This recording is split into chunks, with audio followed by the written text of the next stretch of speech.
மீண்டுமாய் அவரையும் சந்திப்பதில் மிக்க மகிழ்ச்சி. இன்னும் யோவான் 6ஆம் அதிகாரத்தில் இருந்து கொண்டிருக்கிறோம். கடந்த வாரத்தில் எதற்காக அவர் பெத்சாய்தா பக்கத்தில் உள்ள மலைக்கு கடந்து சென்றார் என்பதை குறித்து பார்த்தோம். இந்த நாளில் தொடர்ந்து அவர் 5000 பேருக்கு உணவளித்ததை குறித்தும் அவர் கடல் மீது நடந்ததை குறித்தும் பார்க்கலாம். ஏன்னா இது ஒரு பெரிய அதிகாரம், 70 வசனங்களுக்கு மேலாக இருக்கிறது. நிறைய ஆழமான ஆரோக்கியமான உபதேசங்களும் அதுல இருக்கிறபடினால ஈஸியாக நான் கடந்து செல்ல முடியாது. நமக்கு டைம் இருக்கு, எடுக்கிறது வர எடுப்போம், போறது வர போட்டோன்னு தான் போய்கிட்டு இருக்கேன்.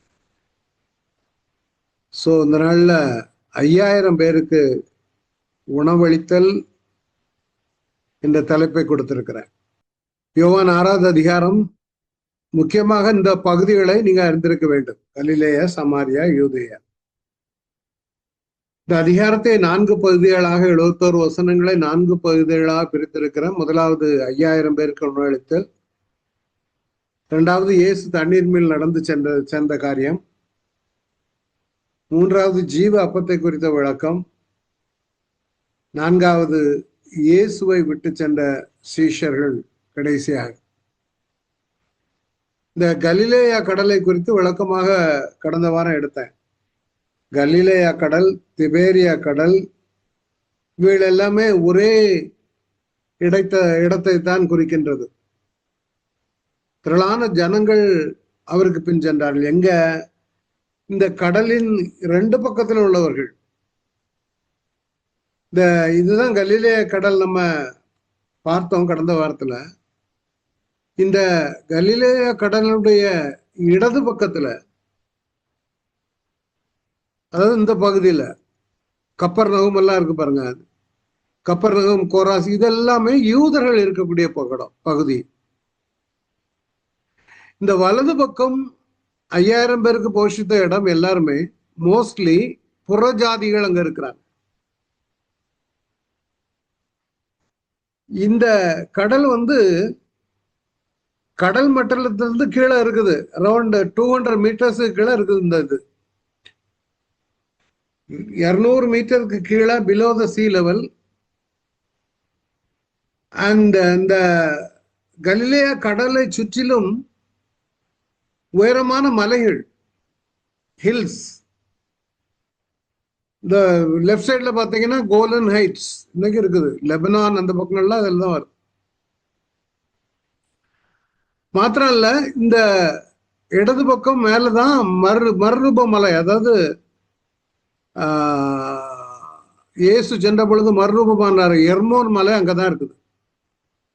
சோ இந்த எர்மோன் மலையிலிருந்து குளிர்ந்த காற்று வரும் பொழுது இந்த இடத்துல கடல்ல ஒரு பிரஷர் உண்டாகும். திடீர்னு புயல் வரக்கூடிய ஒரு சூழ்நிலைகள் இருக்கும். வருஷத்துல 2 முறை வின்டர் டைம்ல இந்த கடல் கொந்தளிக்கும், நவம்பர் டு பிப்ரவரி வரை. சோ இங்க நடக்கிற சம்பவங்கள் அந்த சமயத்துலதான், குளிர்காலத்துல நடந்திருக்கலாம். இந்த கடலை பற்றி நல்லா அறிந்திருக்க வேண்டும்.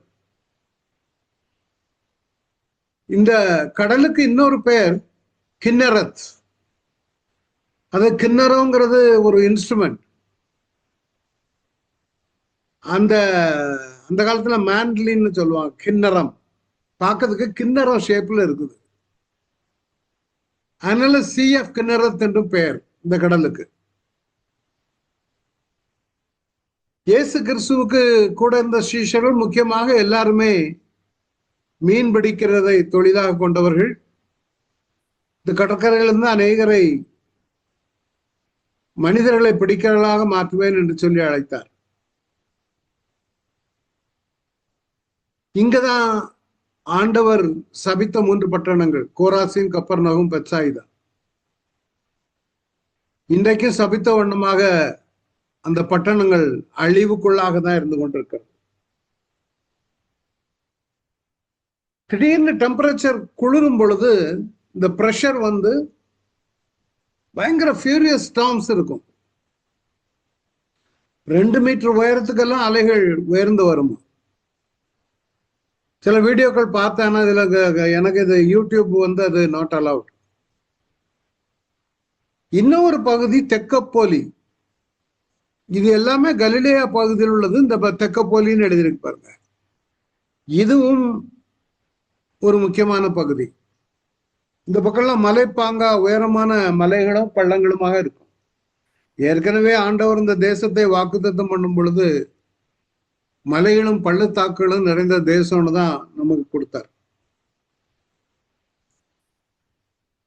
இயேசு உயிர்த்தெழுந்து வந்த பின்பு திபேரியா கடற்கரையில் தான் மறுபடியும் சீஷருக்கு தம்மை வெளிப்படுத்தினார். முக்கியமான ஒரு கடற்பகுதி. இந்த கடலை சுற்றி தான் முக்கியமான ஊழியங்கள் நடந்து கொண்டிருந்தது.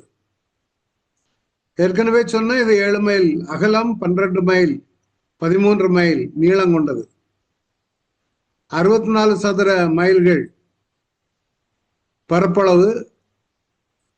மீதி இந்த விளக்கம் இதுல கொடுத்திருக்கிறேன்.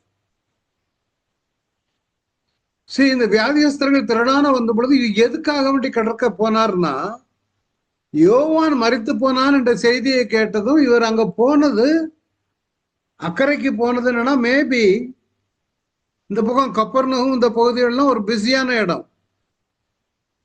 ஏன்னா மீனை வித்து அங்க மார்க்கெட்டு அது இதெல்லாம் இருக்கிறனால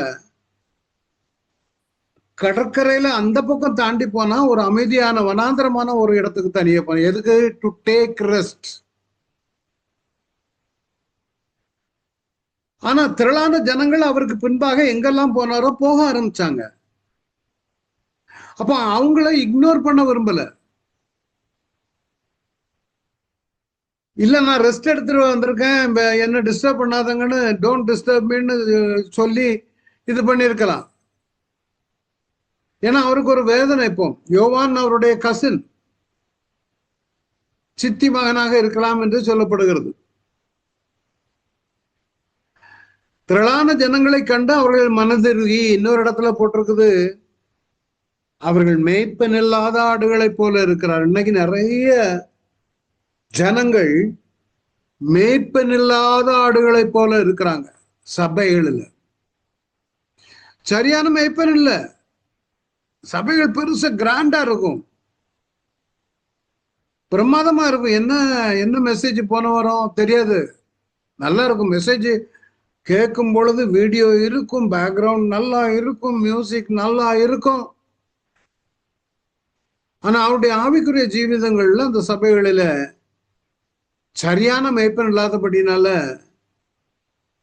இன்னைக்கும் அது நல்ல ஆவிக்குரிய முன்னேற்றம் இல்லாத சபைகள் அநேகங்கள் உண்டு. அவங்க சாப்பிடுறது கூட நேரம் இல்லை, போஜனம் பண்ணுவதற்கு கூட சமயம் இல்லாத இருந்தபடினால.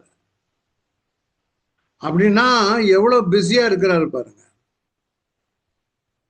இன்னொரு இடத்துல சொல்லுது, மேய்ப்பன் இல்லாத ஆடுகளை போல இருந்தபடினால. சரி வந்துட்டாங்க. அவங்கள பார்த்ததும் they are starving, ஒரு சாப்பாடு இல்லாம இருக்கிற ஜனங்களை போல. அவர்களுக்கு அநேக காரியங்களை உபதேசிக்க தொடங்கினார். நான் சாப்பிட்டு வந்துடுறேன், டயர்டா இருக்கேன். முன்னாடி அவர் பேர் என்ன, ஒரு பெரிய ஊழியர், ஞாபகம் மறந்து போச்சு. லண்டன்ல பெரிய எழுப்புதலை கொண்டு வந்த மனிதர், மாமனிதர். அவர் ஒரு ஹோட்டல்ல தங்கி இருக்கும் பொழுது ஒரு மனுஷன் அவருக்கு சாப்பாடு கொண்டு வருவான். நைட்டு டெய்லி நைட்டு கொண்டு வருவான். அப்போ ஒரு நாள் ஆண்டவர் சொல்லியிருக்காரு, இந்த மனுஷனுக்கு சுவிசேஷம் சொல்லு அப்படின்னு. இவர் பெரிய குருசைட் நடத்திட்டு வந்திருக்காரு. அப்போ குருசைட் நடத்தி வந்துட்டு ரொம்ப டயர்டா இருக்கும் பொழுது ஆண்டவர் சொல்லியிருக்காரு, சாப்பாடு கொண்டு வர்றனால அவனுக்கு சுவிசேஷம் சொல்லு. அவர் சொல்லியிருக்காரு, நான் இன்னைக்கு டயர்டா இருக்கேன் ஆண்டவரே, நாளை எப்படியும் ரெகுலரா காலையில மத்தியானம் சாயங்காலம் வரோம், நாளை காலைல வரும்போது சாப்பாடை கொடுக்குறேன், நான் அவன்கிட்ட சுவிசேஷம் சொல்றேன். அவரு தூங்கிட்டார். காலையில ஒரு ஆள் வந்திருக்கிறார். அந்த கொஞ்சம் ஒரே ஒரு செகண்ட் வெயிட் பண்ணுங்க.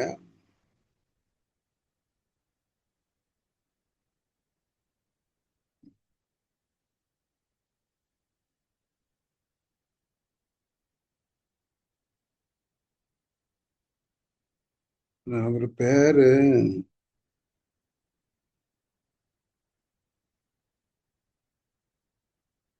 சரி, பரவாயில்ல, பரவாயில்ல. 1 செகண்ட்.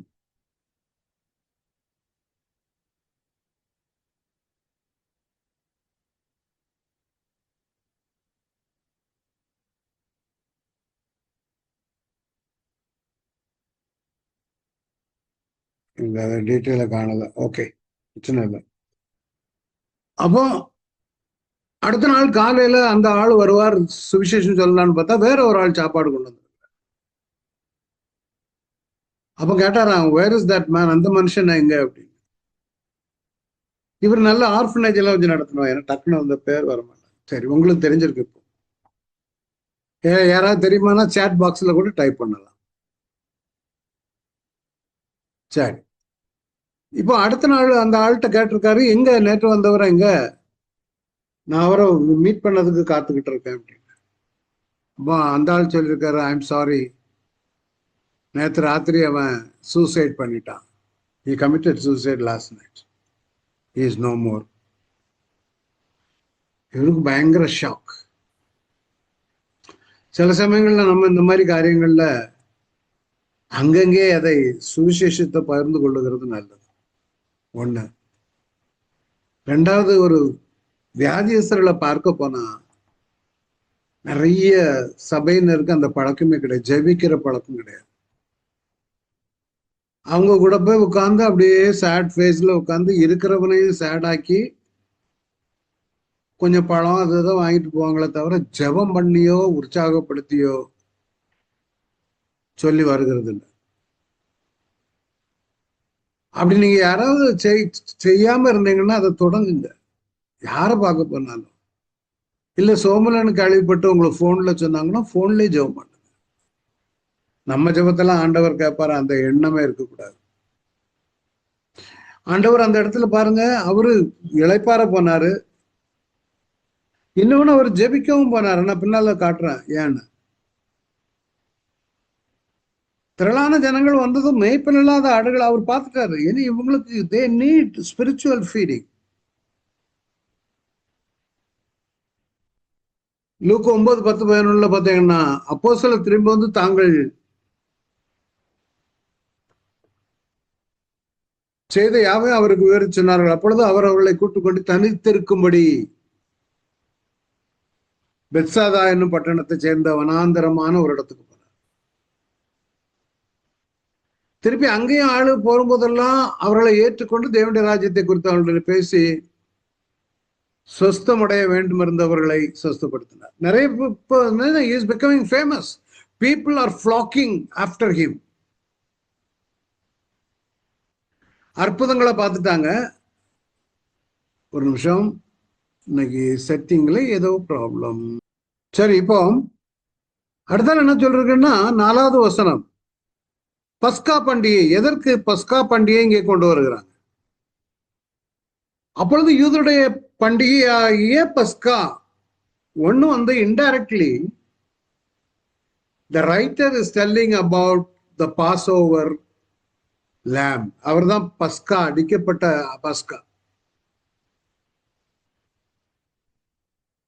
சரி, அதை நினைவுபடுத்தும்படியாக இவர் ஜீவ அப்பம் நானே என்று சொல்ல போகிறார். எல்லாம் அந்த அந்த பஸ்கா ஆகாரம் இவைகளை குறித்து இன்டைரக்டா அப்பவே எழுதுகிறார்.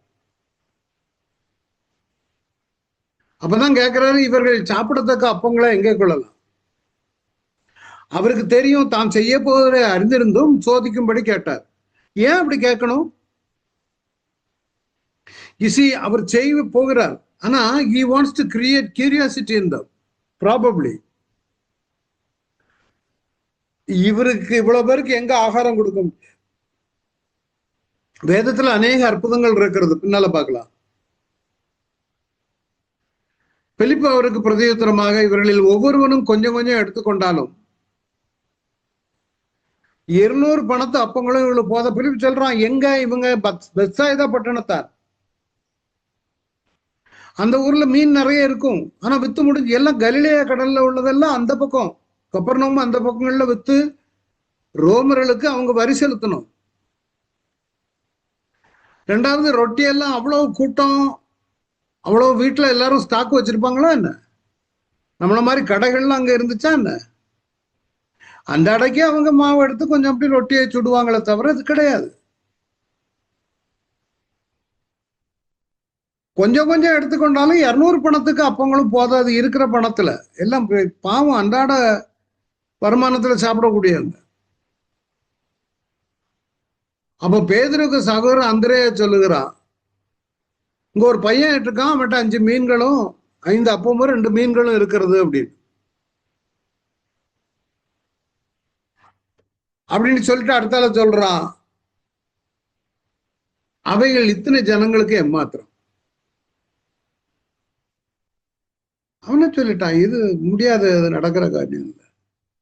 மோசே கேட்டார் தெரியுமா, ஆண்டவர் சொன்னதா, ஆகாரம் கொடு, 1 மாசம் 2 மாசம் அல்ல, வருஷ கணக்குல உனக்கு நான் இதை கொடுப்பேன். ஆண்டவர் சொல்லாரு, மோசே சொன்னாரு, என்கிட்ட உள்ள ஆடு மாடு கோழி எல்லாம் பட்டாலுமே பத்தாத, 6 லட்சம் பேருக்கு நான் எங்க இருந்து ஆகாரம் கொடுக்க முடியும்? அவன் தான் ஆண்டவர் சொன்னார், தேவனால் கூடாத காரியம் ஒன்றும் இல்லை.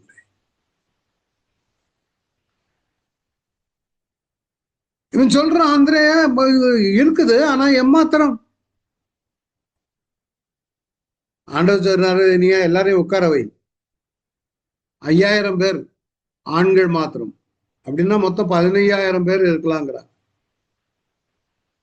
5000 பேர் ஆள்னா எல்லாரும் கல்யாணம் முடிஞ்சவன் இல்லை, ஒரு 3000 பேர் கல்யாணம், 3000 பேர் 2000 பேர் யூத்தா இருக்கலாம். அப்போ 3000 பேர் கல்யாணம் முடிஞ்சவன்னா ஒரு 3000 மனைவி, ஒவ்வொரு வீட்டுக்கு 4 பிள்ளைகள் 5 பிள்ளைகள் வச்சாலும் என்ன ஆகுது, 15,000 20,000 பேர் வந்திருக்கலாம். அப்போ இயேசு அந்த அப்பங்களை சோத்திரம் பண்ணி சீஷர்ல கொடுத்தார். இது உங்களுக்கு எல்லாம் தெரிஞ்ச சம்பவங்கள் தான். சீஷர் எடுத்து சோத்திரம் பண்ணி கொடுத்தாரு. இதுதான், அதுதான் அந்த ஜெபம் தான் மெயின். இதுல அப்பங்களை எடுத்து ஸ்தோத்திரம் பண்ணி சும்மா கொடுக்கல, he just prayed. அப்படியே மீன்களையும் அவர்களுக்கு எடுக்க வேண்டிய, அவர்களுக்கு வேண்டிய மட்டும் கொடுத்தார். அவர்கள் திருப்தி அடைந்த பின்பு தம்முடைய சீஷர்களை நோக்கி, ஒன்றும் சேதமாய் போகாதபடிக்கு மீதியான துணிக்கைகளை சேர்த்து வையுங்கள் என்றார். ஏன்னா இது வந்து it's a divine miracle has happened. அதுக்கு கொடுக்க வேண்டிய கனத்தை கொடுக்கணும். அதான் சொல்றாரு, சும்மா வந்துட்டு நிறைய தூக்கி போட்டு போகாதுங்க. அவர்கள் சேர்த்து வார்க்கோதுமை அப்பங்கள் 5 அவர்கள் சாப்பிட்டு மீதியான துணிக்கையினாலே 12 கூடை, சொல்லுங்க 12 கூடைகள் வந்து 12 சீஷர்களுக்கு மன்னாவை கொடுத்தார் வனாந்தரத்தில். அப்பதான் அவன் சொல்றான், மெய்யாகவே இவர் உலகத்தில் வருகிறவனா. மோசே சொன்னாரு, நாத்தானுவேல் சொன்னா, நசரேத்தூர்ல இருந்து நன்மை வரக்கூடுமோன்னா சந்தேகப்பட்டாங்க. இப்ப சாப்பாடு கிடைச்ச உடனே மெய்யாகவே இவர் உலகத்திலிருந்து வருகிறவனா தீர்க்கதரிசி.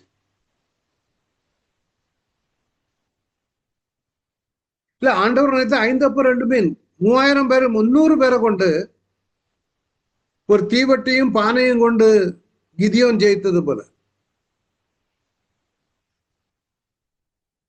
See, the 12 basket symbolizes the 12 tribes of Israel. இன்னொன்னு, மலைக்கு வந்தார், ஒரு மலைப்பாங்கான இடத்துலதான் அவர் இருக்கார். மோசே மலையிலிருந்து பிரமாணத்தை பெற்றுக்கொண்டார். இது எல்லாமே பழையதை நினைவூட்டும்படியாக இருக்கிறது.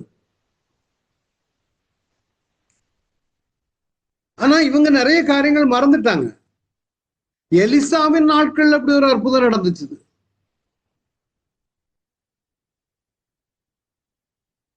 எலிசா நாட்கள்ல ஒரு பயங்கர பஞ்சம். கில்காலுக்கு திரும்பி போயிருக்கையில் தேசத்தில் பஞ்சம் உண்டாயிற்று. தீர்க்கதரிசி புத்திரர்கள் முன்பாக உட்கார்ந்து இருக்காங்க. அடுத்த இரண்டாவது ஒரு மிரக்கல் நடக்குது. கர்த்தருடைய வார்த்தையின்படி அவர்கள் சாப்பிட்டது வந்து மீதமும் எடுத்தார்கள். எங்க? எலிசாவின் நாட்கள். அதை வாசித்து விட்டு போகலாம். எலிசா கில்காலுக்கு திரும்பி போய் இருக்கையில் தேசத்துல பஞ்சம் உண்டாயிற்று. தீர்க்கதரிசி புத்திரர் வந்து சொல்றாங்க, வந்து உட்கார்றாங்க. வேலைக்காரன் சொல்ற, பானை எடுத்து அடுப்புல வை. தீர்க்கதரிசி, ஏன்னா வந்து ஸ்கூல் ஆஃப் ப்ராஃபிட்ஸ், தீர்க்கதரிசிகளுக்காக ஒரு பள்ளிக்கூடம் நடத்தின ஆளுதான் எலிசா. இப்ப அவங்களுக்கு பஞ்சம் உண்டானதும் அவங்களுக்கு சாப்பாடு வேணுமே, பானையை வச்சு புத்திரருக்கு கூழ் காக்க சொல்றான். ஒருத்தன் வெளியே போய் கீரைகளை பறிக்க போயிட்டான். கீரை பறிக்க போனவன் கொம்மட்டி காய்கள், விஷக்காய், அது மடி நிறைய கிடைச்சிட்டுன்னு குஷியா கொண்டு வர்றாரு. அவைகளை அறிந்து, கொமட்டிக்காய் உங்களுக்கு தெரியும்னு நினைக்கிறேன், இவ்வளவு இருக்குதா இருக்கும், மேல முள்ளு முள்ளா இருக்கும். கூழ் பானையில போட்டான். அது என்னதென்று அவர்களுக்கு தெரியாது இருந்தது. சாப்பிட அதை ஜனங்களுக்கு வார்த்தார்கள். அந்த கூழில் எடுத்து சாப்பிட போது அதை சாப்பிடக்கூடாமல், தேவனுடைய மனுஷனே பானையில் சாவு இருக்கிறதுன்னு சத்தம் போட்டான். பயங்கர இது ஆயிப்போச்சு.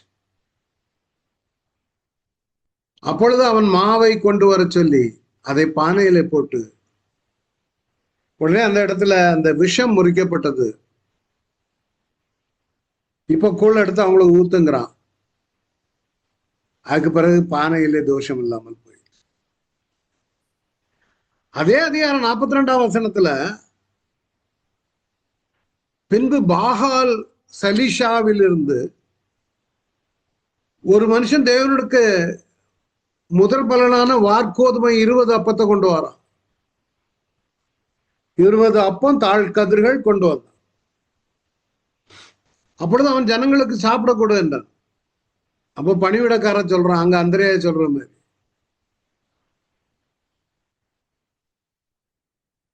அதற்கு அவன் அதை ஜனங்களுக்கு சாப்பிடக்கூடு.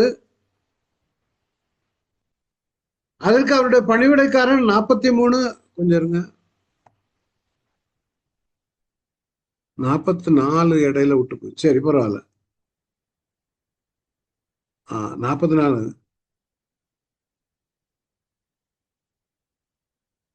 ஆமா. அதற்கு அவன் அதை ஜனங்களுக்கு சாப்பிடக்கூடு, சாப்பிட்ட பிற்பாடு இன்னும் மீது உண்டாயிருக்கும் என்று கர்த்தர் சொல்லுகிறார் என்றார். அப்பொழுது அவர்களுக்கு முன்பாக அதை வைத்தான். கர்த்தருடைய வார்த்தையின்படியே அவர்கள் சாப்பிட்டது மன்னி மீதியும் இருந்தது. சோ அப்போ ஏற்கனவே இந்த மாதிரி அற்புதங்கள் நடந்து இருக்குது. மோசேயுடைய நாட்கள்ல கீழ்காற்றை வர பண்ணி காடைகளை கொண்டு வந்தார். அதற்கு அவன் அதை ஜனங்களுக்கு சாப்பிடக்கூடு, சாப்பிட்ட பிற்பாடு இன்னும் மீதம் உண்டாயிருக்கும் என்று கர்த்தர் சொல்கிறார். அதேதான்.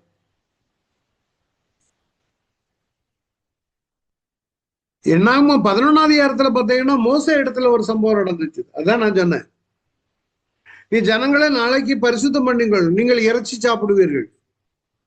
ஏன்னா எங்களுக்கு இறைச்சி கொடுக்கிறவர் யார்? நாங்க கொம்மட்டி காய்களையும் வெள்ளரியும் அவங்கெல்லாம் ஜாலியா இருந்தோமே, இங்க வந்து எங்களுக்கு இறைச்சி இல்லாம இருக்கோம். ஆண்டவர் சொன்னாரு, இப்படி செவியல் கேட்க அழுதீர்களே, நீங்கள் சாப்பிடும்படி கர்த்தர் உங்களுக்கு இறைச்சி கொடுப்பார். 1 நாள், 2 நாள், 5 நாள், 10 நாள், 20 நாள் மாத்திரம் இல்ல, 1 மாதம் புசிப்பீர்கள். அது மூக்காலே புறப்பட்டு உங்களுக்கு தெவிட்டு போக மட்டும் புசிப்பீர்கள் சொல்றாரு ஆண்டவர்.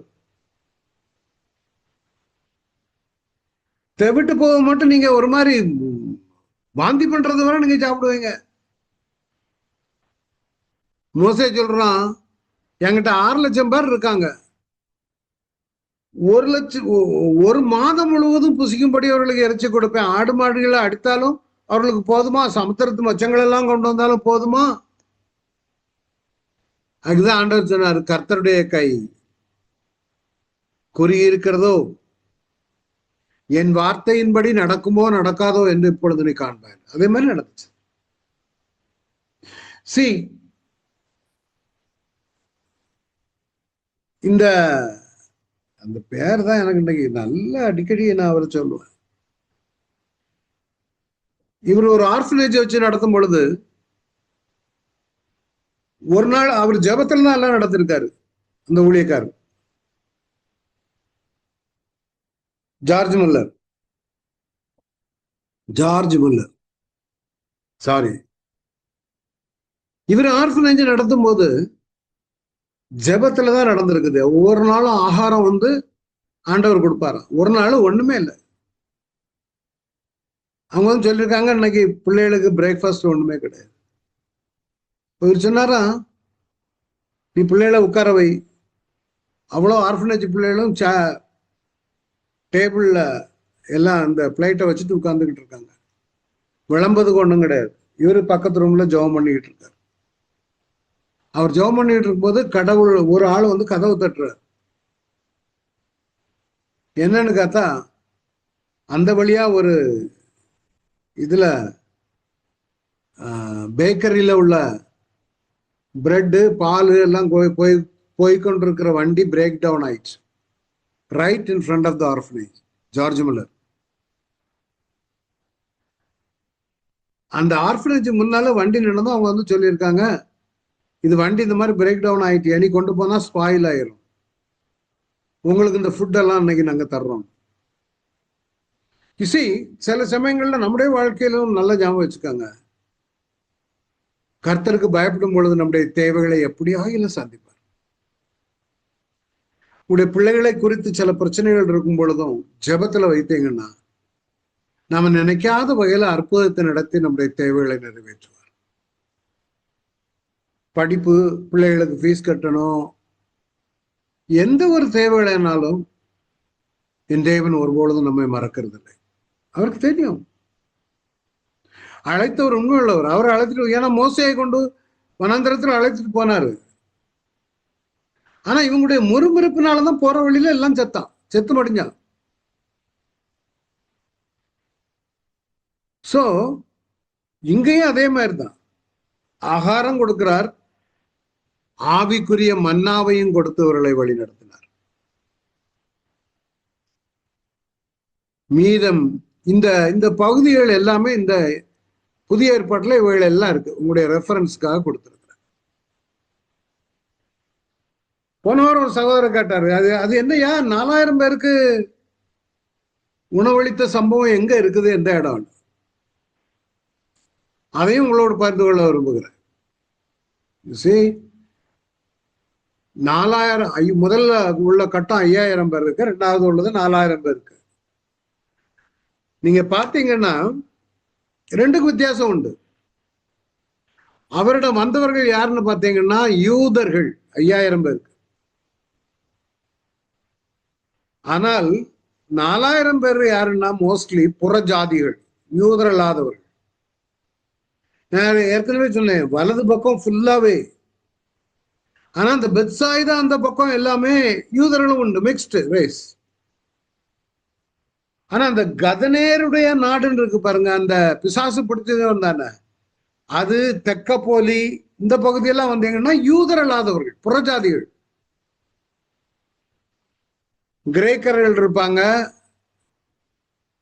அந்த ஏரியால உள்ள எல்லாம் இருப்பாங்க, அசிரியர்கள் இருக்கலாம் எல்லாரும். சோ இந்த பக்கம் யூதர்கள் கூட்டம் 5000, 4000 பேர்ல மோஸ்ட்லி புறஜாதிகள்.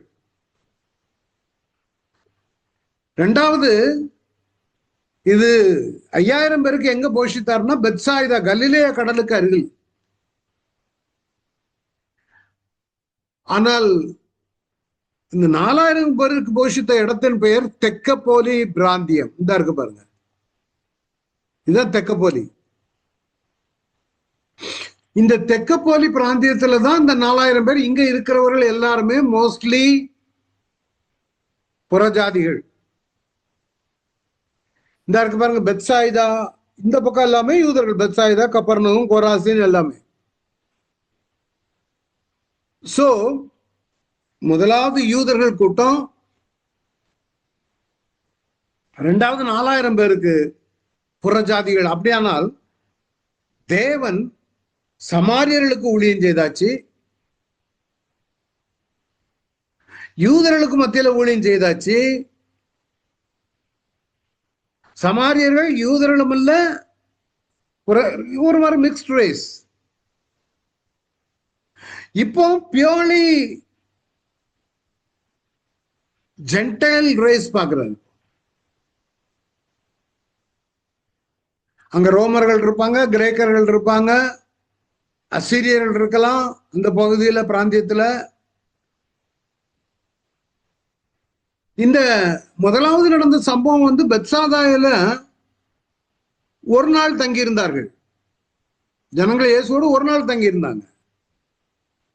ஆனா இங்க 4000 பேரை போஷிக்கிற இடத்துல ஜனங்கள் 3 நாட்கள் இயேசுவோடு தங்கியிருந்தார்கள். அவ்வளவு வாஞ்சையில இருக்கிறாங்க.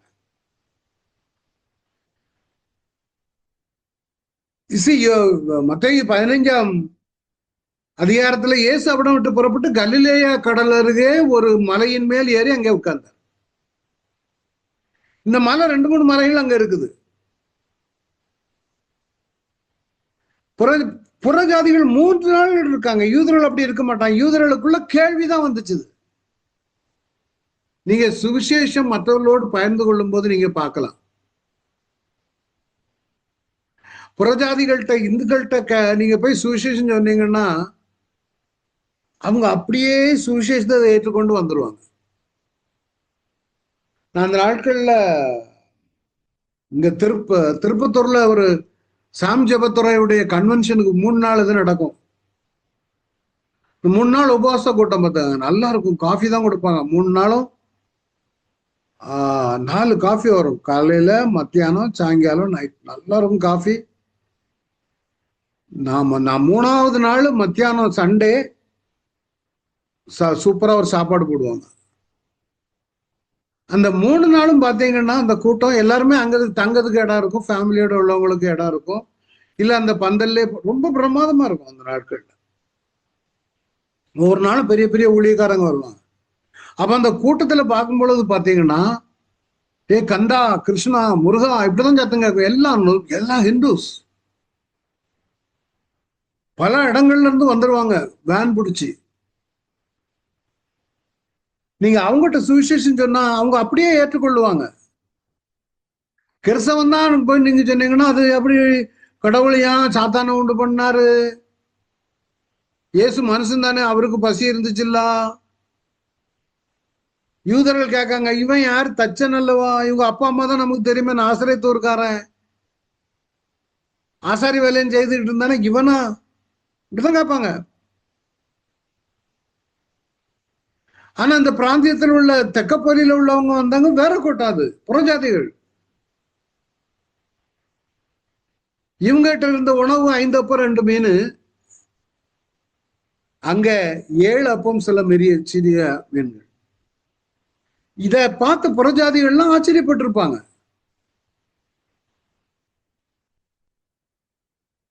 அடுத்தது 12 கூடை நிறைய மீதம் எடுத்தார்கள். 5000 பேருக்கு போஷித்த பொழுது 7 பெரிய கூடைகள் சுற்றியுள்ள நாடுகளை சேர்ப்பதை குறிக்கிறது. நீங்க அந்த கணக்கு பார்த்தீங்கன்னா 7 நாடுகள் வரும்.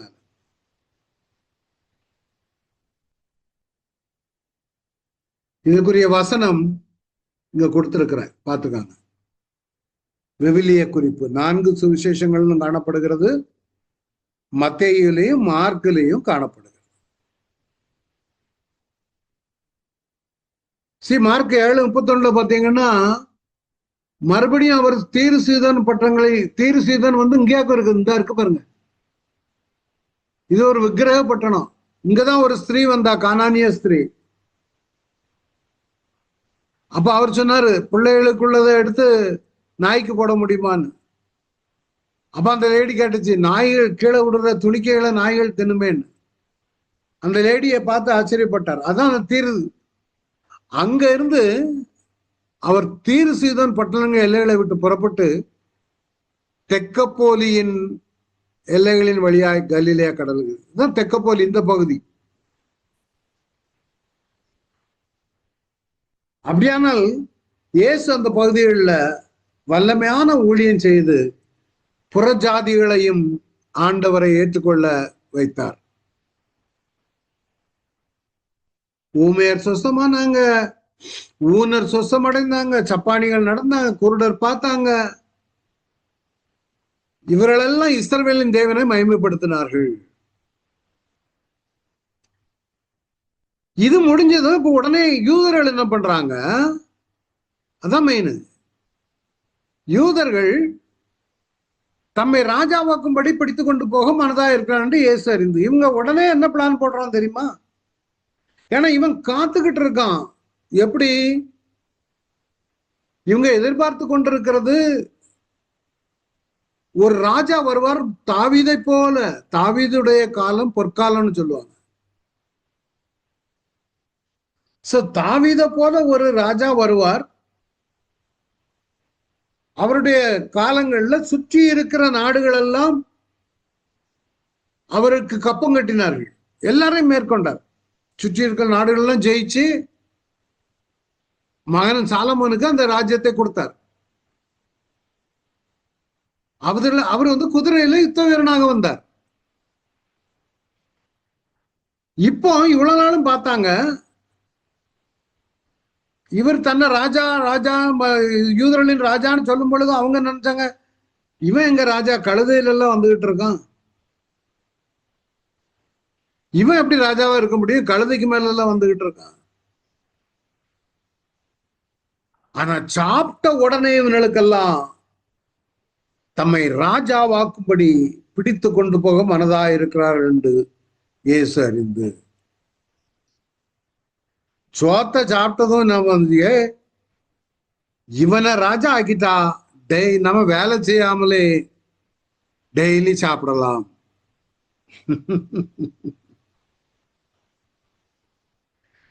பாஸ்டர் ஆயிட்டா வேலை செய்யாமலே சாப்பிடலாம். அது எந்த அளவுக்கு அது ஒரு மனுஷன் பாஸ்டர் ஆகி ரெகுலரா காணிக்க வாங்க ஆரம்பிச்சுட்டான்னா டெம்டேஷனுங்கிறது யாரையும் விட்டு வைக்கிறது. அப்படி உண்மையா இருக்கிறது ரொம்ப எனக்கு தெரியல எவ்வளவு பேர் இருப்பாங்க. எனக்கு தெரிஞ்ச என்னோட கூட சபையில இருந்து ஒரு ஊழியர் உண்டு. அவர் இன்னைக்கும் அந்த பைபிள் டிரான்ஸ்லேஷன் மினிஸ்ட்ரியில தான் இருக்காரு. எங்க போனாலும் அந்த ஊழியத்துக்கு கொடுத்தா அதை ஊழியத்துல கொண்டு சேர்ப்பாரு தவிர ஒரு பைசா அதில் தொட மாட்டார். அவர் சொல்லுவார், பிரதர் நான் அந்த காலத்திலேயே அதை முடிவு எடுத்துட்டேன். இப்போ இவரோட ராஜாவை இவரை பிடிச்சி நம்மள ராஜா, ஏன்னா ராஜா ஆக்க முடியாது, ஏன்னா ரோமருடைய ஆட்சி நடக்குது. அப்ப இவங்க நினைப்பு என்னன்னா, அந்த அற்புதம் செய்த உடனே இவர் ஏதாவது மிரக்கல் செய்து அவங்களெல்லாம் அடிச்சு ராஜாவாய் ஜம்முன்னு வந்துருவாரு அப்படின்னு. இவர் ராஜாவாக வந்தது வேற, உன்னுடைய இருதயத்தை ஆளுவதற்கு. அதான் அவன் மறந்துட்டான். அப்ப சாயங்காலமானது சீஷர்கள் என்ன போய்த்தாங்க, படவில் ஏறி கடலின் அக்கறையில் உள்ள கப்பர் நகமுக்கு நேராய் போனார்கள். இதுக்கு நான் உங்களுக்கு விளக்கம் காட்டணும், இல்லைன்னா நீங்க உங்களுக்கு தெரியாது. சீஷர்கள் எல்லாம் முன்னால போயிட்டாங்க. ஏன் இவரை விட்டு போனாங்க? ஒண்ணு, இவர் ஏன் பின்னால இருந்தார்? அப்பொழுது இருட்டா இருந்தது. இயேசு அவர்கள் கூட ஏன் போகல? பெருங்காற்று அடுத்தபடினால் கடல் கொந்தளித்தது. இவங்க பொய்யாச்சு. நான் சொன்னேன், இந்த சி ஆஃப் கலிலி ஒரு கொந்தளிக்கிற கடல், வருஷத்துல 2 முறை. இப்ப 3-4 மைல் போயாச்சு, மொத்தம் 7 மைல். தண்டு விழுத்து போன பிறகு இயேசு கடல் மேல் நடந்து படகுக்கு சமீபமாய் வருகிறதை கண்டு பயந்தார்கள். இவர் ஏன் அதுக்கு பிறகு நடந்து வராரு? அவர்களை நோக்கி நான் தான், பயப்படாதீர்கள் என்றார். அப்பொழுது அவர் படகில் ஏற்றிக்கொள்ள மனதா இருந்தார்கள். உடனே படகு அவர்கள் போகிற கரையை உடனே இவங்க தண்டு வலிச்சாங்க, கடல் கொந்தளித்தது. கஷ்டப்பட்டு இது தண்டு வலிச்சு போறாங்க. ஆனா இது ஏறினதுமே உடனே ஒரு 3 மைலோ 4 மைல் இருக்குது, எப்படி கரையை பிடிச்சது? சரி, அங்க ஒரு அனிமேஷன் நான் பண்ணியிருக்கேன் பாருங்க. இங்க போட்டுங்க இருக்குது, இயேசு அவர்களை அனுப்புகிறார். இந்த போட்டு போய்கிட்டே இருக்குது. இப்போ இங்க இருந்து மற்ற கப்பர்நகூம் பகுதிக்கு போகுது. ஆனா இவர் நான் வரல, நீங்க போங்கன்னு அனுப்பிட்டாரு. ஒண்ணு எதற்காக அனுப்பினார்? இவர்கள் கஷ்டப்பட்டு போகும் பொழுது ஒரு 4 மைல், 4 அல்லது 3.5 மைல் பாதி தூரம் போகும் பொழுது எப்படியும் ஒரு 2 hours ஆயிருக்கும். ஏன்னா தண்டு வெளிச்சில போகணும். 3-4 மைல் போனா ஒரு மணிக்கூருக்கு 1 மைல்னு வச்சாலுமே 3 மைல் ஆயாச்சு, 3 மணிக்கூர். அதுக்கு பிறகு இவர் நடந்து தண்ணீர் மேல் நடந்து போறார். இயேசு எதற்காக தண்ணீர் மேல் நடந்து போக வேண்டும்? இல்ல, நமக்கு நிறைய பேருக்கு இதனுடைய இதை யோசிக்கிறது இல்லை. இயேசு எதுக்கு தண்ணீர் மேல நடந்து போய் அவங்க 3 மணிக்கூர் தண்டு வலித்த தூரத்தை இவர் ஃபாஸ்ட் அங்க போய் பார்த்ததும் ஆவேசம் கத்துறாங்க. இவர் எதற்காக அவர்களை அனுப்பிவிட்டு பிற்பாடு சென்றார்? இப்ப இவர் போட்ல ஏறியாச்சு. போட்ல ஏறின உடனே படகு ஃபாஸ்டா, உடனே படகு அவர்கள் போகிற கரையை பிடித்தது. சரி, அதுக்கு பிறகு ஒரு 3 மைல் ஃபாஸ்டா போயிடுச்சு. எப்படி போனது? இசி ஃபாஸ்டா போறதுக்கு காரணம் ஒன்றும் பெரிய மிரக்கலா இருக்காது. கடல் கொந்தளிச்சது இல்ல, இங்க கஷ்டப்பட்டு தண்டு வலித்து தானே போனாங்க. அப்பவும் காத்து அடிக்க தான் செய்யுது. ஆனா இயேசு ஏறினதும் காற்றின் திசை மாறி காற்று அந்த படகை, பாய்மர படகை தள்ளி கொண்டு போயிருக்க வேண்டும். சும்மா எவரி யாரி உட்கார்ந்தது சொல்லுன்னு போயிட்டு அப்படி இல்லை. Every miracle happens as if it is naturally happening. இப்ப ஏறி உட்கார்ந்ததும் காற்றினுடைய திசை மாறி அவரை கொண்டு போயிருக்கணும். ஒண்ணு, நான் ஏற்கனவே சொன்ன மலைப்பாங்கான பள்ளம் இது. சி லெவல்ல இருந்து 200 மீட்டர் கீழே இருக்குது. சோ அந்த இதே சம்பவத்தை மத்தேயு எழுதுகிறார். மத்தேயு 14ஆம் அதிகாரத்துல இவர் எழுதும் பொழுது நம்ம இதுதான் அந்த பைபிள் ஸ்டடிங்கிறது. இதுதான் நம்ம எல்லாத்தையும் அனலைஸ் பண்ணணும். இப்ப பாருங்க, உங்களுக்கு ஒரு இது கிடைக்கும் பாருங்க. இப்ப பாருங்க, இயேசு ஜனங்களை அனுப்பி விடுகையில் அனுப்பிட்டாரு. ஏன் அனுப்பினாரு? அதுக்கு பதில் சொல்றேன் பாருங்க. தம்முடைய சீஷர்கள் படவிரில் ஏறி தமக்கு முன்னே அக்கறைக்கு போகும்படி அவர்களுக்கு இவரு தான் போ சொன்னார். நீங்க போங்க. ஐயா சார் நீங்க வரலையா? ஐயா நீங்க வரலையா? நான் வரல, நீங்க போங்க. அவர் ஜனங்களை அனுப்பிவிட்ட பின்பு தனித்து ஜெபம் பண்ண ஒரு மலையின் மேல் ஏறி சாயங்காலம் வருது அங்கே தந்தார். ஏன் ஜெபிக்க நேரம் இல்லை அவருக்கு. ஒரே கூட்டம், விருந்து நடந்துச்சு.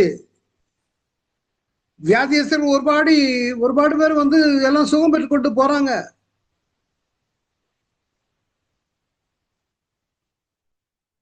போன பிற்பாடு இவர் ஜெபம் பண்ண இவங்க போட்டு என்னடா வந்த இடத்துல ஜெபம் பண்ண முடியல. அவருக்கு அதுதான் மெயின். அதான் the source of strength behind his ministry. அக்கறைக்கு போகும்படி அவளை துரிதப்படுத்த, நீங்க போங்க, சீக்கிரம் போங்க, நீங்க சீக்கிரம் போங்க. அவரு அனுப்பிட்டு இங்க ஒரு 2-3 மணிக்கூறாவது ஜெபம் பண்ணிருப்பாரு. ஒண்ணு, இந்த கூட்டத்தை அவாய்ட் பண்ணணும். எங்க பார்த்தாலும் கூட்டம். இப்போ he wants to communicate with the father. நல்ல பாப்புலரா இருந்தாலும் ஜெபம் இருக்கிறனாலதான் நமக்கு ஒரு முன்மாதிரி வேணும். அதற்குள்ளாக படகு நடுக்கடலில் சேர்ந்து எதிர்காற்றா இருந்தபடியினால் அலைகளினால் அலையப்பட்டது. இப்ப எதிர்காற்று. இரவில் 4ஆம் ஜாபத்தில் அவர் 3 மணிக்கு ஜெபம் பண்ணி முடிச்சாச்சு. இயேசு கடலின் மேல் நடந்து அவர்களிடத்துக்கு வந்தார். 2வது கேள்வி, இவர் வேற போட்ல வந்திருக்கலாமே, ஏன் கடல் மீது நடந்து வந்தார்? தண்ணிக்கு மேல என்னால் நடக்க முடியும்னு மேஜிக் பண்ணி காட்டுறதுக்கா வந்தார்? சிந்திங்க, நீங்களும் சிந்திங்க.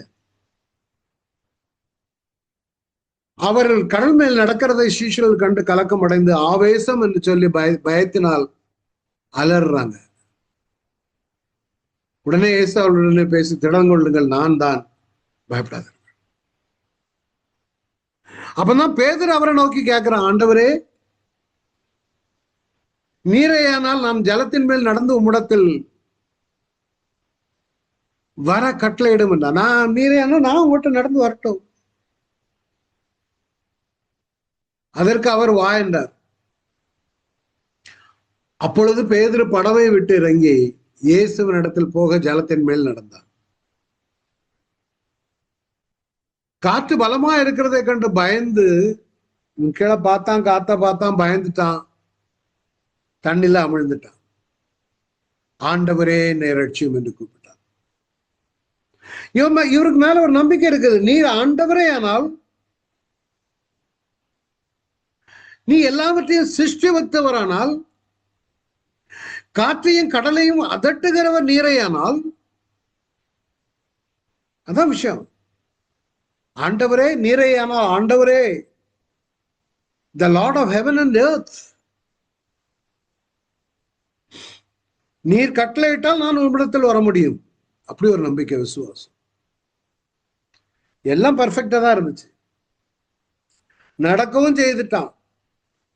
ஆனா அந்த காற்று அடிச்சு பாருங்க, ஐயா காற்று அடிக்குத, அமிழ்ந்து போகையில் ஆண்டவரே, நான் எப்பவும் சொல்லுவேன், உங்களுக்கு சொல்லியிருக்கேன், ஞாபகம் இல்லை, ஒரு சம்பவம். ஒரு வயசான அம்மாவுக்கு பயங்கர விசுவாசமா, வாரந்தோறும் மலையை தாண்டி அந்த பக்கம் சர்ச்சு. அப்ப அந்த மலையை தாண்டி போகும்போது வேதனையோட போகுமா, என்ன ஆண்டவரே இவ்வளவு சர்ச்சுக்கு போறதுக்கு இந்த மலையை தாண்டி ஏறி அந்த பக்கம் போகணுமே. ஒரு வாரம் பயங்கர விசுவாசத்துல ஜெபம் பண்ணிடுச்சான். இயேசுவின் நாமத்திலே, மலையே நீ பல்லுண்டு கடல்ல போ, நான் திருப்பி வரும் பொழுது இந்த மலை இருக்கக்கூடாது. இந்த அம்மாவும் அங்க போய் சர்ச்சுக்கு போயிட்டு திருப்பி வரதான் அந்த மலை அப்படியே இருக்குதான். அப்ப அந்த அம்மா சொல்லிச்சுதான், எனக்கு தெரியும் நீ போக மாட்டேன்னு. அப்ப நான் ஜெபிக்கும் போதே எனக்கு தெரியும். அந்த லெவல் விசுவாசம். இவன் நல்லாதான் இருந்தான், கடலை பார்த்தான். அது மாதிரி வேற ஒரு லேடி லண்டன்ல ஜெபிச்சுதான். அதுக்கு லேண்டு, அதுக்குள்ள ஒரு மலை இருந்திருக்குது, அது வேஸ்ட். அந்த லேண்டு வேஸ்ட், அதுக்கு அந்த மலை இருக்கிறனால. ஜெபம் பண்ணிச்சு, ஆண்டவரே இந்த மலை கடல்ல போட்டுன்னு. ஜெபம் பண்ணிட்டு விட்டுட்டு அதுவும் மறந்துட்டு. ஒரு நாள் ஒரு குரூப் ஆஃப் கம்பெனி பீப்புள் வந்து கேட்குறாங்களாம், உங்க மலையை எங்களுக்கு விலைக்கு தரீங்களா, நாங்க எடுத்து கடல்ல ஆர்பர் கட்டத்துக்கு வேணும். இப்ப அந்த மலை விலைக்கு போய் ஆர்பர் கட்டத்துக்கு போச்சு. இதுக்கும் அந்த இடத்துக்கு ஒரு மதிப்பு கொடுச்சு. ஆண்டவர் நடத்துறது இயற்கையா நடக்கிற மாதிரி. மூழ்கும் நேரத்துல ஆண்டவர் கைடு, நீ தானே வர்றன்னா போ அப்படின்னு விடல. உடனே இயேசு கையை நீட்டி அவனை பிடித்த, அற்ப விசுவாசியே, ஏன் சந்தேகப்பட்டா என்றார். அவர்கள் படகில் ஏறின உடனே காற்று அமர்ந்தது. அமர்ந்து, நான் நினைக்கிறேன், அதான் நான் சொல்றேன், இந்த காத்து வந்து உடனே தள்ளி கொண்டு. அப்பொழுது படகில் உள்ளவர்கள் மெய்யாகவே நீ தேவனுடைய குமாரன் என்று சொல்லி அவரை பணிந்து கொண்டார். பின்பு அவர்கள் கடலை கடந்து கணேசரத்து நாட்டு சேர்ந்தார். இவருக்கு போன உடனே எப்படி போச்சுன்னா, அந்த காத்து அவரை தள்ளி கொண்டு போயிருக்க வேண்டும். அவ்விடத்து மனுஷர் அவரை இன்னார் என்று அறிந்து சுற்றுப்புறத்துல எல்லாம் வந்துட்டான். செய்தி அனுப்பி, பாருங்க கூட்டம் அலமோதுது, பிடியாளெல்லாம் வந்தாச்சு. அவரிடத்தில் கொண்டு வந்து அவருடைய வஸ்திரத்தின் ஓரத்தையாலும் தொடும்படியே உத்தரவாக வேண்டும் என்று அவரை வேண்டிக் கொண்டார்கள். இப்ப நான் உங்ககிட்ட கேட்டேன், சரி அது இதை எடுத்துட்டு நான் வர்ற இடத்துல அவர் ஏன் கடல்ல நடந்தாருங்கிறதுக்கு பதில், அப்பம் சாப்பிட்ட புருஷர் ஏறக்குறைய 5000 பேர். அவர் ஜனங்களை இது மார்க்கல, அவர் ஜனங்களை அடுப்பு நம்முடைய சீஷர்கள் படவரில் ஏறி அக்கறையில் பெத்சாவிற்கு எதிராக போகும்படியாக அவர்களை துரிதப்படுத்தினார். அவர் ஜெபம் பண்ணும்படி மலைக்கு போனார். இது மார்க்ல உள்ளது. சாயங்காலமான போது படவு நடுக்கடலில் இருக்கும்போது கரையில் இருந்தார், தனிமையா இருந்தார். அப்பொழுது காற்று அவர்களுக்கு எதிராக இருந்தபடினால் அவர்கள் தண்டு வலிக்கிறதுனால் வருத்தப்படுகிறதை அவர் கண்டு அவருக்கு தெரிஞ்சிச்சு. ராத்திரியும் அவர்கள் அவர்களை கடந்து போறவர்கள் போல காணப்பட்டார். 4ஆம் ஜாமத்தில் அங்கிருந்தே கண்ட்ரோல் பண்ணிருக்கலாமே.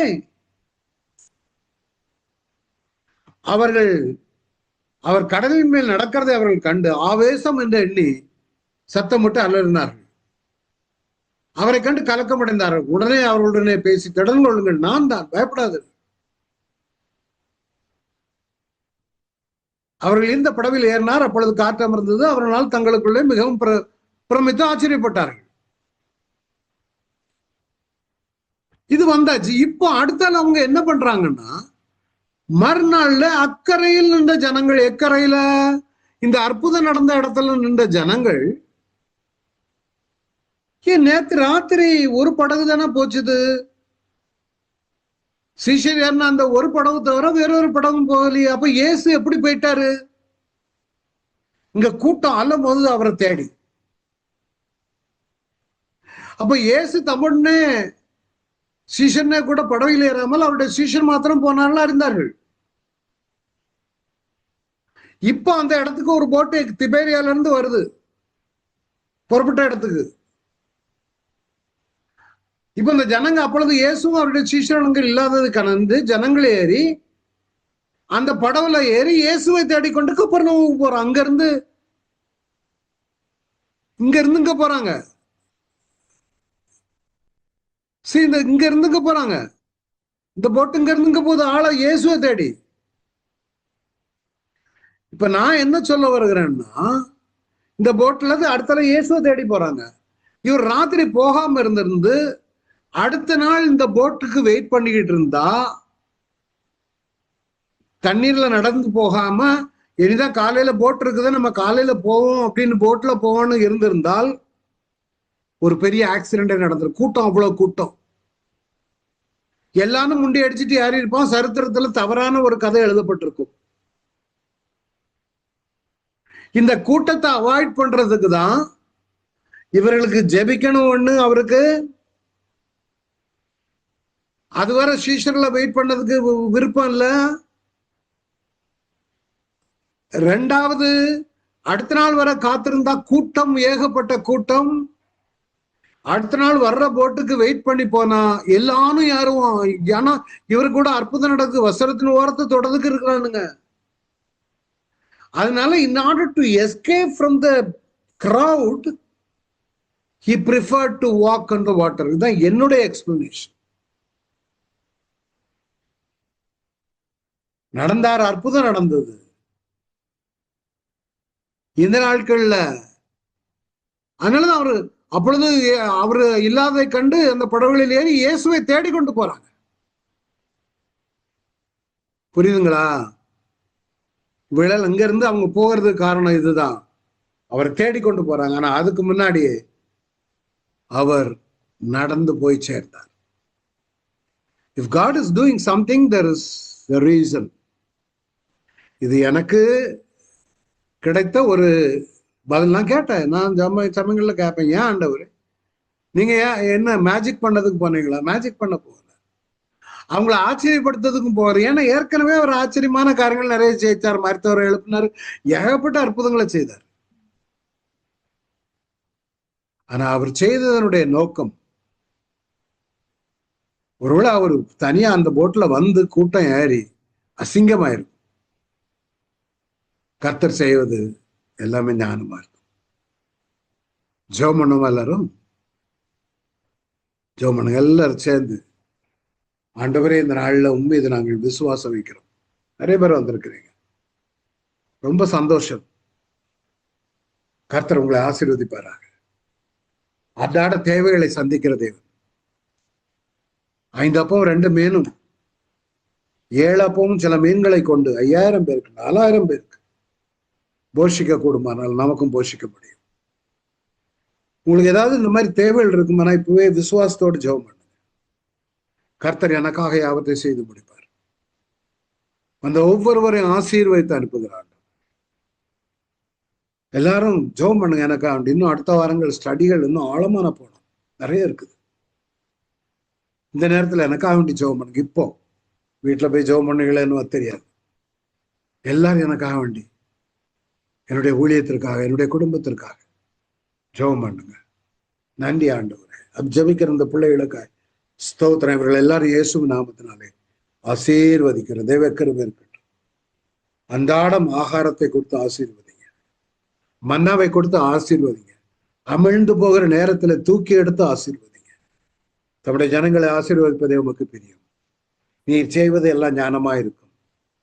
கதாவை நாங்களும் உண்மை போல ஊழியம் செய்யத்தக்கதாக, புறஜாதிகளுக்கு மத்தியில் உண்மை வெளிப்படுத்தத்தக்கதாக எல்லாரும் சொல்றாரு, எங்களையும் எடுத்து பயன்படுத்துங்கள் என்று சொல்லுங்க. நன்றி ஆண்டவரே. I bless all of them in the name of Jesus. தொடர்ந்து ஆசீர்வதிங்க, பலப்படுத்துங்க. அன்பு இயேசுவின் மூலம் ஜெபிக்கிறவங்களால பிதாவே, ஆமேன். என் ஆத்மாவே கர்த்தரை ஸ்தோத்திரி, என் முழு உள்ளமே பரிசுநாமத்தை ஸ்தோத்திரி. என் ஆத்மாவே கர்த்தரை ஸ்தோத்திரி, கர்த்தரை சகல உபகாரங்களை மறவாதே. தேங்க்யூ. எல்லாரும் வந்ததுக்கு ரொம்ப நன்றி. நிறைய பேர் வந்திருக்கீங்க.